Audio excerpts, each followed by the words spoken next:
আমি যখন ছোট তখন আমার আম্মা মানুষের বাড়ি মাটি কাটছিল, কেটে এনে চাল ডাল কিনে, তখন তো চাল কিনে লাগতো 5 কেজি, 3 কেজি, 2 কেজি, মানে দিন মজুরি এরকম। আর বর্তমানে তো সেটা না, 1 বস্তা করে আলু করে, তখন অভাব খুব ছিল।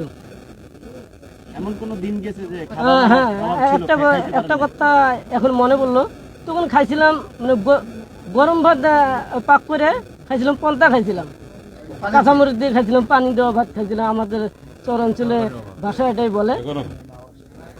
না খেয়েছিলেন কোনোদিন পরিবার সহকারে? না খেয়েছিলেন? হ্যাঁ, না খেয়ে এটা তো একটু বলেন, বড় কষ্টের ব্যাপার এটা। কষ্টের বিষয়টাই বলেন, মানুষের শেয়ার করেন, শুনতে চান। কতদিন না খেয়েছিলেন, খাবারের অভাব ছিল, কার কাছে চেয়েও পাননি, কি বলেন?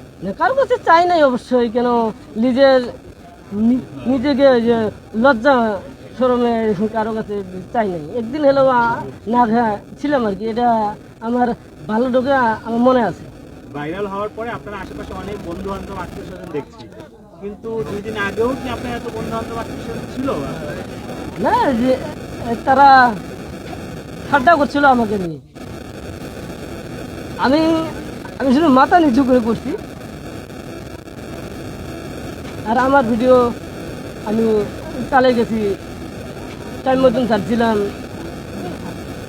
দুপুর 12টা বাজলে আমি একটা ছোটোখাটো ভিডিও একটা করে ছাড়ছিলাম। এই 140টা ভিডিও কি 120টা ভিডিও ছাড়াতে আর একটা লাইভ করাতে লাস্টে ফেসবুক কোম্পানি আমার পেজটা আর কি খরিকে দিয়ে ভাইরাল করে দিল।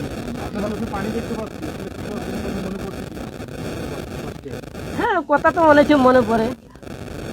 আমি শেষে একটা প্রশ্ন করি, আমাদের প্রধানমন্ত্রী, সাবেক প্রধানমন্ত্রী খালেদা জিয়া উনি মারা গেছেন, ওনাকে কি আপনি পছন্দ করছেন কিনা, বা ওনার